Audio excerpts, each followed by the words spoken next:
আজ পবিত্র রথযাত্রার দিনে কোনো ব্যক্তি যদি এই মন্ত্রটি মাত্র ২১ বার শ্রবণও করে থাকে, তাহলে সে যে মনোকামনা নিয়ে মন্ত্রটি শ্রবণ করবে তার সেই মনোকামনা পূরণ করবে স্বয়ং শ্রী শ্রী জগন্নাথ দেব।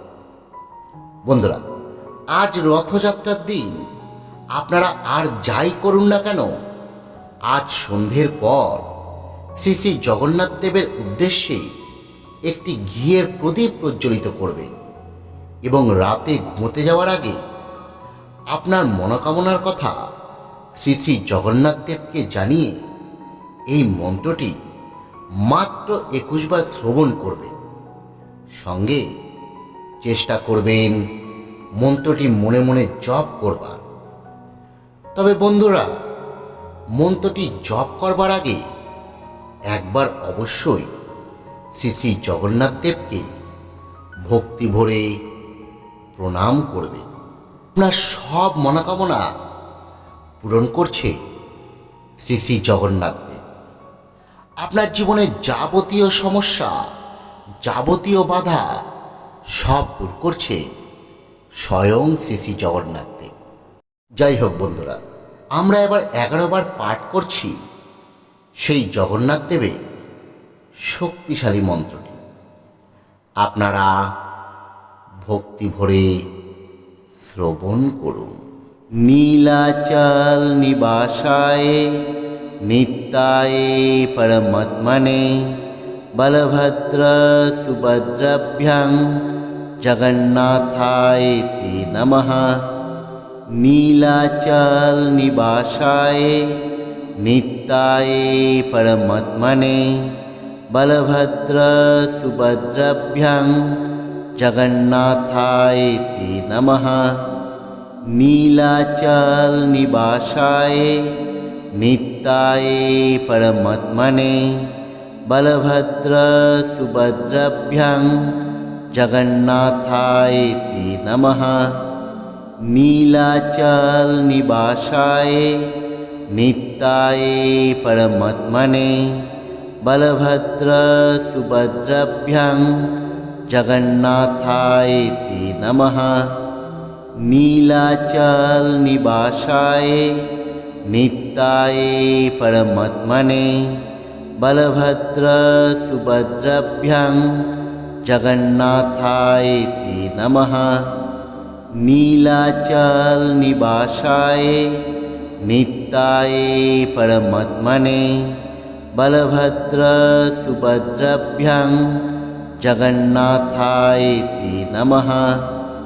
নীলাচল নিবাসায় নিত্যায় পরমাত্মনে বলভদ্র সুভদ্রাভ্যাং জগন্নাথায় তে নমঃ। নীলাচল নিবাসায় নিত্যায় পরমাত্মনে বলভদ্র সুভদ্রাভ্যাং জগন্নাথায় তে নমঃ। নীলাচল নিবাসায় নিত্যায় পরমাত্মনে বলভদ্র সুভদ্রাভ্যাং জগন্নাথায় তে নমঃ। নীলাচল নিবাসায় নিত্যায় পরমাত্মনে বলভদ্র সুভদ্রাভ্যাং জগন্নাথায় তে নমঃ।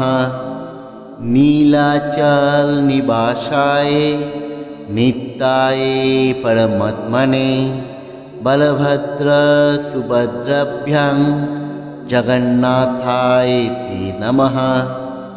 নীলাচল নিবাসায় নিত্যায় পরমাত্মনে বলভদ্র সুভদ্রাভ্যাং জগন্নাথায় তে নমঃ।